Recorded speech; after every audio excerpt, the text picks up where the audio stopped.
Hello everybody, I'm RENZO Mocs and welcome back to another mock review, finally. And today we're taking a look at Ouroboros as well as the Crethon people.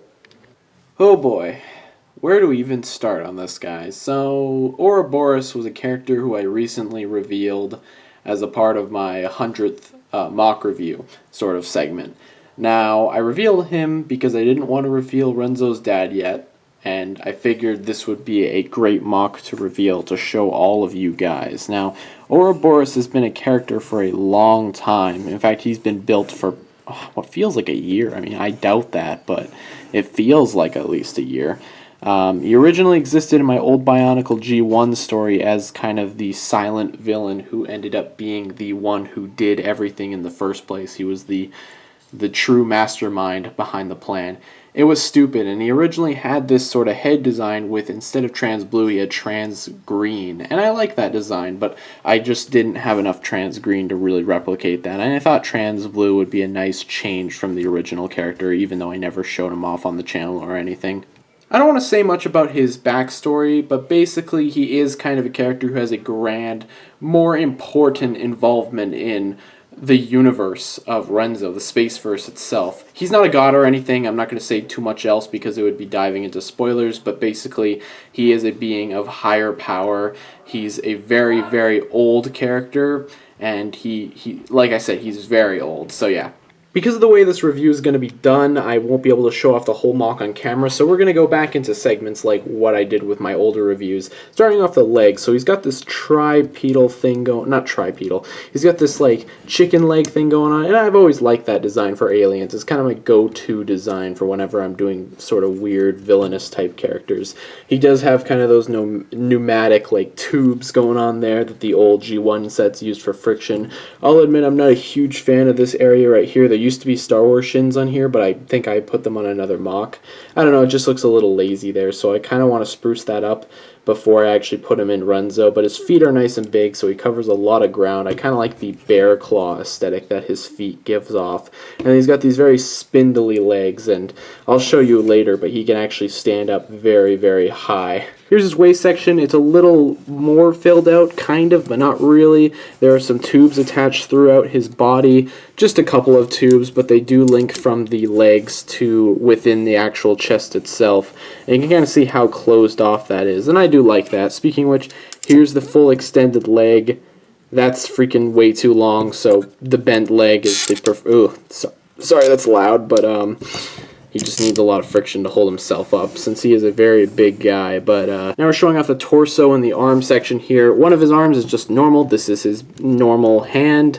And then the explanation is that he got his arm chopped off in some sort of machine accident or something like that. So he kind of has this, he had this nub for the longest time, and then during a specific war, I won't go too much into that, but he basically outfitted his arm with this large sort of machine gun. If you guys haven't noticed, this character is based off of Shockwave, specifically Shockwave from Transformers Prime, if you guys are familiar with the Transformers series.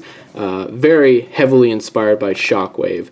Personality is a little bit more like Starscream, but he's kind of just a mix between those two, and he carries a lot of ideas from Shockwave over, specifically the giant arm cannon that Prime Shockwave had. And I actually like the build of this. His arm is a little bit longer, and he does use that black hero piece there, the only one I have. His back is a little more empty. It's got this kind of a weird backpack on there, but I think the Inika piece here from Nuparu, I think that actually helps really fill that back out a lot, because without it, it would just look really bad. And you can see the tubes do connect into there, as well as if we flip him around, you can see that the tubes plug straight into his chest. So yeah, I actually really like this part.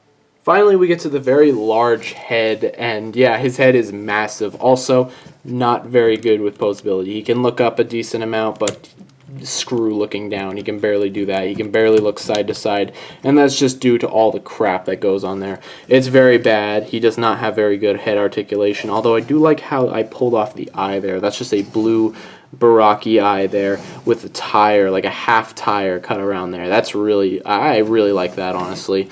I think the head looks really nice. I like the kind of the horns a lot. I like the shoulder armor, although it doesn't lift too much up, so you're not going to be able. Oh, sorry about the friction.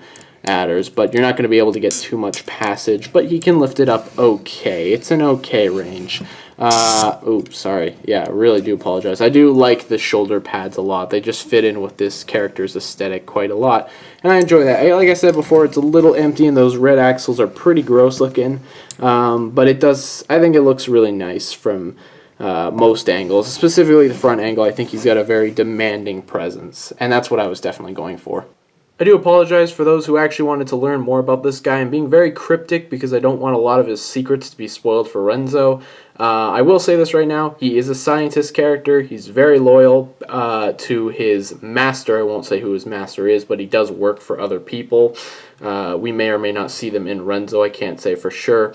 And he is very Shockwave inspired, kind of a little bit of Starscream in there, just kind of with his a little bit. He's got some free range that kind of makes him. He's incredibly loyal, but also incredibly treacherous sometimes. It's hard to kind of talk about this character without going into too many spoilers. But this is Ouroboros. He's basically a representative head scientist of the Crethon people.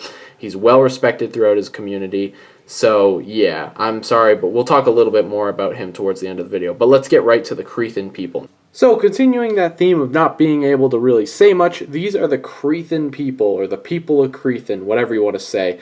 These are Crethons. They are bug-like aliens. They are very, very extremely old, like thousands of years old or something like that. And let's just dive right into them. Not much to say here. This is a Crethon child. Very simple build. Basically, these are just the little runts of the litter. This is what they look like when they're first born and kind of growing up. They don't have any claws or anything. They've just got basic little fin hands.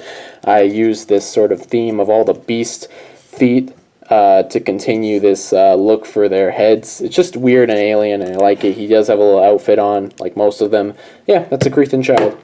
And here's the Crethon male drone. So the drones are kind of the main form of Crethon. They're the most common, and these are the males. So they have these kind of consistent looks to them. These the males always usually have these larger, wider heads. The drones in specifically have these very long tentacle-like arms that really look weird. They're very tech-savvy creatures. They work with machines a lot, even though they come from a long time ago. They do have this kind of weird crystalline part on their body. Their legs, most of their legs are pre-bent like Ouroboros's, I should mention. But yeah, the drone male is just the most standard of the Crethon people. Next up, following the trend of just normal Crethon people, we have the Crethon female. Now, she does have a little bit of an exotic head with some hair, very simple body, torso. She's got the pre-bent legs as well, and then she does have this little bit of a weird, like, rump section here, just because she's a bizarre-looking insect creature. And the females in the society are less common. I don't really want to get into that, but basically it's just how their species functions. The females are really only there to procreate, in a sense. They're very primitive creatures, I'll say that right now. But most of them, or some of the older ones, are a lot more profound. Like there's elders and stuff like that, but I haven't made them yet. So yeah, that's the female. And now we get into the fighting class of the Crethon people, starting off with the sentries. And I mentioned how females only make or have children. That's not really true. They also do soldier up sometimes, and that's what the sentries are for. They're just the standard class warrior sort of sentry. And this one in particular is a female due to the head being a smaller head than usual. She does have some gear, these like jetpack things on her back. Most of their weapons are silver and blue. It's just kind of the consistent thing with them. Pre-bent legs, as you can see. Her arms are very skinny, and I don't know why I did that, but I had a lot of fun trying to fit the Hero Factory armor on there. But yeah, she does have these claws, which are very common with the Crethon soldiers, and yeah, that's the Crethon sentry. So next up is the warrior class, and they're the biggest brutes of the Crethon people, besides Ouroboros himself, but he has a reason for being so big, which will be explained in Renzo at some point. But the Crethon, this is the Crethon warrior. They are the largest. They are the buffest. They have weird thick legs and stuff like that. They use these axe weapons. They're just brutes, basically, and they wear similar armor to Ouroboros. They have these very bizarre looking horns on their head. They have this weird, like, spiked collar back here. I'm actually not too fond of the build for this one. I don't know why. He's a little loose and gimpy in some areas, which I kind of like about a lot of them, but I don't know. This guy just kind of bugs me every time I friggin' pose him around and stuff like that. I don't know. But these are the big boy Crethon of the bunch. And next up is the Crethon Eater. Now the Crethon Eater is actually out of scale because it is one of those mini ships that I've made in RENZO. I actually will be doing a video on the mini ships in general, but this is in scale with all those mini ships, and basically what this is, it's kind of like a Transformers creature where it's both organic as well. It's a biomechanical giant alien creature, but also acts as a machine-like ship. It's very bizarre. There's like people inside of it. It's a very large thing too. I don't have a ship to compare it to, but I probably will show it off in the ship review that I eventually decide to do.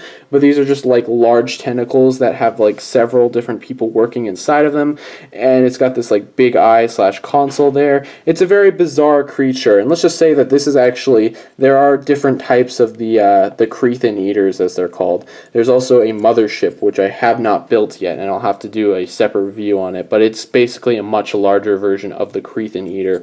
I like the build a lot. It's a very fun ship-looking design, and I think it's pretty cool. So that is the Crethon Eater. So here is Ouroboros with the Crethon people, and I still have a ton more that I want to build. I just haven't really gotten the time to sit down and build them all. There's a lot of them. As you can see, this took up a lot of black and blue pieces.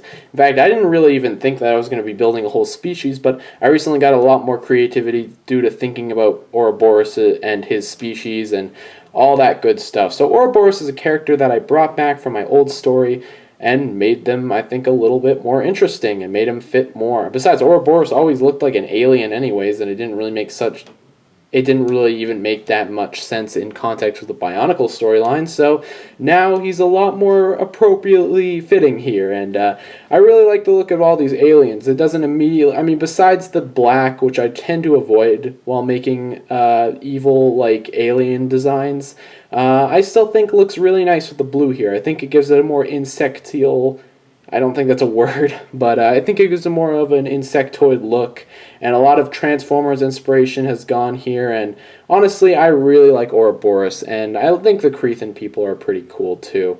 I know you guys probably just wanted to know more about Ouroboros, but you know what, I might do another review on him one day, just an individual review. I don't know, we'll see. But I hope, until the meantime, I hope you guys enjoyed this. So yeah, thank you guys so much for watching. I know this review was a little janky and stuff like that, but we'll get back on top of it eventually. So yeah, thank you guys so much for watching the 101 mock review. I'll see you guys next time. Goodbye.